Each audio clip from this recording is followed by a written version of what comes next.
আসসালামু আলাইকুম রহমতুল্লাহ। তো আমরা এখন যাচ্ছি একদম বাংলাদেশ বর্ডার রোড হয়ে সুনামগঞ্জ থেকে, যেটা নেত্রকোনা চলে গেছে নীলাদ্রি লেক হয়ে। আসলে এর যে সুন্দর, আসলে আপনি কোনো ভাষায় প্রকাশ করার মতো। আল্লাহ সুবহানাহু ওয়া তাআলা আলহামদুলিল্লাহ আমাদেরকে এগুলো দেখতে দিয়েছে। এটা আসলে আমাদের সৌভাগ্যের ব্যাপার।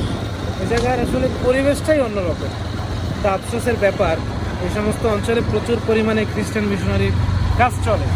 সেই জন্য আমাদের এই সমস্ত জায়গা সম্পর্কে দেখা এবং দেখে এখানে কীভাবে ইসলামের দাওয়াতের কাজ করা যায় এই সম্পর্কে ফিকির করা। ঠিক আছে, এই জন্য ঘরে বসে নয়, মাঝে মাঝে সফর করতে হয়, দেখতে হয়। এটাও একটা দিনের একটা অংশ।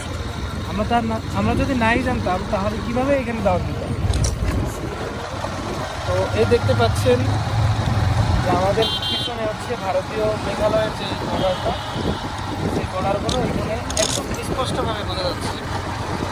আর এর যে দৃশ্য, এটা ভাষায় প্রকাশ করার মতো। কিছু পথ, বাগান বাগান পথ, দৃশ্য দেখতে যাবো একদম চন্দ্রডিঙ্গি পর্যন্ত, পাঁচগাঁও ইনশাআল্লাহ। আপনাদের সাথে আমাদের আবারও কথা হবে অন্য কোথায়, অন্য জায়গায়। আসসালামু আলাইকুম।